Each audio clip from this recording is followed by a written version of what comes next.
What is reactive hypoglycemia? Reactive hypoglycemia is also sometimes called postprandial hypoglycemia.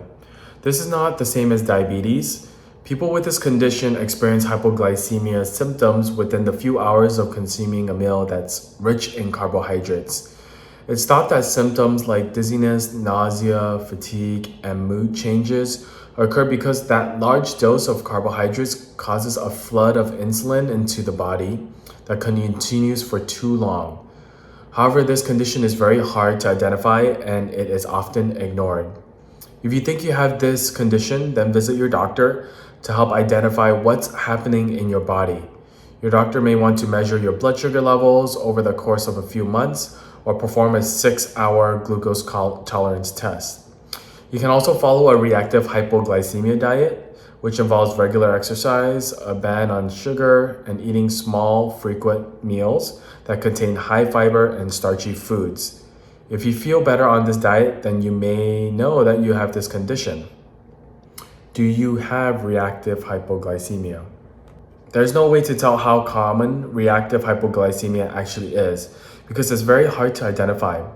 However, most people with this condition experience symptoms of this such as insomnia, visual disturbances, cardiac arrhythmias, feeling really fatigued and dizzy, mood changes, irritability, difficulty concentrating, nausea or vomiting, sugar cravings, headaches, numbness in the feet and the hands, disorientation, and also problems sleeping at night and waking up in the middle of the night as well.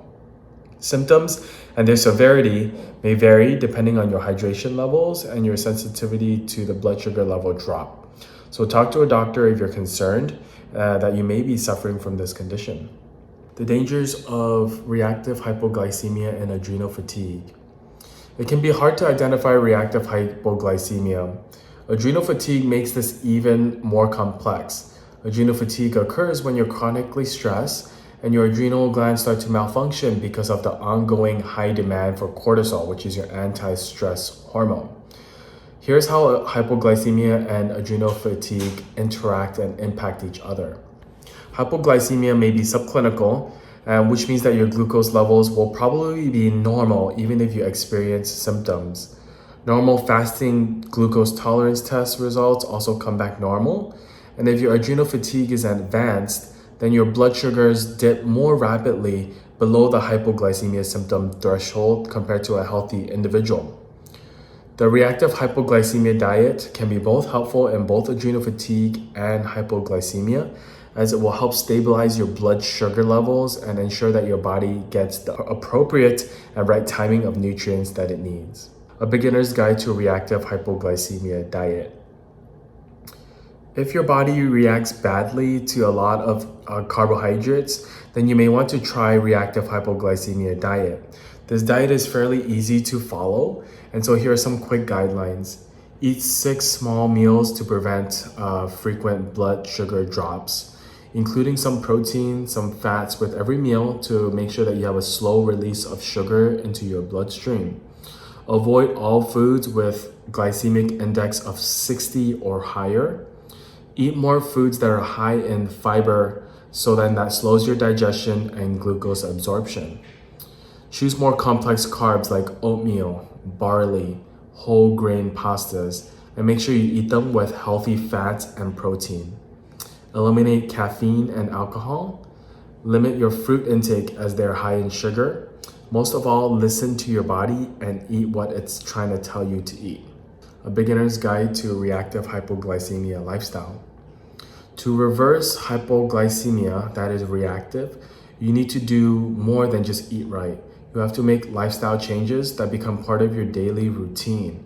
That means that the changes need to be small, gradual at first, to make sure that you can maintain them throughout a long period of time. So here are some changes that you should make to help you with reactive hypoglycemia. Eat mindfully so you enjoy your food and also stop eating when you're full. Keep a food journal of everything you eat and drink, as well as medications and supplements that you take for at least a week.